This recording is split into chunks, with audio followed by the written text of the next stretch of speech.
Siinä tulee kyllä tosi kova niin kuin veto ja tosi kova rasitus varsinkin niin kuin olkapäälle ja kyynärpäälle, että siellä on pakko olla kaikki kunnossa, että jos siellä on niin kuin kireyksiä, niin se tuntuu heti heitossa tai sitten pitemmän päälle se rupeaa tuntumaan ja siitä tulee niitä vammoja sitten kanssa. No ehkä Suomessa on semmoisia esikuvia, jotka on vähän tämmöisiä ollut tämmöisiä vähän enemmän voimaheittäjiä, että se voi olla sieltä osittain, että mietitään, että nekin haetaan sitä voimaa ja kovuutta, että sillä se pärjää, mutta sitten unohdetaan tuommoinen muu harjoittelu. Keihäheitossa olkapäätä käsitellään äärimmäisen rujosti. Se on niin kuin teknisesti ihan kysymys on siitä, että käsi koitetaan heittää niin pitkälle kuin se lentää ja se kiertyy liikeratojen äärilaidasta toiseen erittäin kovalla räjähtävällä voimalla. Eli jokainen saa omat ohjelmansa näiltä fysioterapeutilta ja mä yritän sitten taas enemmän tätä lääketieteellistä puolta selvittää, että onko uhkaavia vammoja tai onko jotain hoitoa vaativaa ja näkyykö mistään tämmöistä rasitusvammasta merkkejä. Ja mitä se on? Odotetaan tämmöistä sähköiskua vai puhutaan? No se on semmoista, että se menee jumiin aina heittäessä ja sitten se on niin kuin vähän ja tutkitaan olkapää- ja kyynärpääalueen liikkuvuus, lihasvoimat. Eli tarkoituksena on, että löydetäänkö sieltä liikkuvuudessa jotain korjattavaa, annetaan kotihoito-ohjeet ja sitten seurataan, paraneeko tämä liikkuvuus, että voitaisiin sitä kautta ennaltaehkäistä sitten vammoja. Kierrä, vielä 12.35. Ja sitten me tehdään tämmöinen isometreen lihasvoimatesti, mitä ei ole juurikaan tehty aikaisemmin, niin tutkitaan sisä- ja ulkokiertäjien voimia olkapäässä.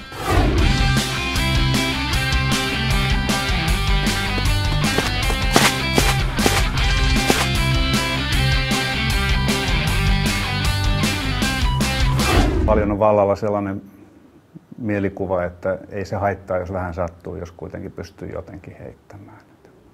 Se on se yksi asia, mihin me pyritään tässä vähän puuttumaan, että tartuttaisiin jonkin verran aikaisemmin näihin ongelmiin kiinni ja pyrittäisiin sopivalla harjoittelun muokkaamisella saamaan aikaan sellaisia muutoksia, että kiputilat helpottaisi. Olkapääprojektista on saanut sen verran itselle apua esimerkiksi, että on oppinut tämmöisiä erilaisia liikkeitä, mitä pystyy tekemään ja vahvistaakseen tuota olkapääaluetta. Tuonne on tullut kyllä lisää tuohon oikeaan sisäkiertoon. Arvokasta tietoa heittolajia harrastajille ei välttämättä pelkästään keihääheittoon, yliolalajeja on muutakin. Pesäpallo, lentopallo, mailapelit, eli kyllähän tämä tulee kaikkien näiden lajien käyttöön tämä tieto ja varmasti se on tärkeää, että valmentajat saa tästä tietoa ja pystyy ohjaamaan sitä urheilijoita. Aavistus sen verran tuota katot. Pikkusen sillä käillä lähit parastaan.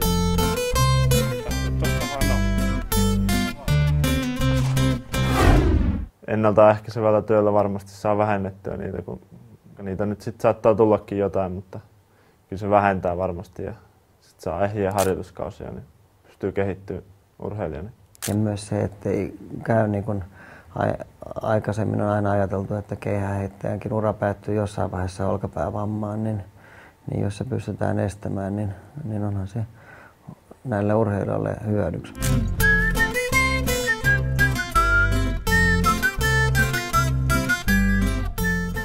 Verrattuna siihen, mikä oli lähtötilanne, jolloin kaikilla oli enemmän tai vähemmän jonkunlaista olkapäävaivaa, niin ne on jäänyt pois, vaikka sitten heittojen määrätkin on lisääntynyt ja voimat on kasvanut. Että monen vuoden harjoittelun jälkeen tilanne on nyt parempi kuin silloin kun tämä aloitettiin. Taas koko maailma kuulla saa, että hei tämä olympiaottelumaa, hei tämä sitkeä sinnikäs maa, hei tämä Suomemme urheilumaa, hurraa huutomme saa.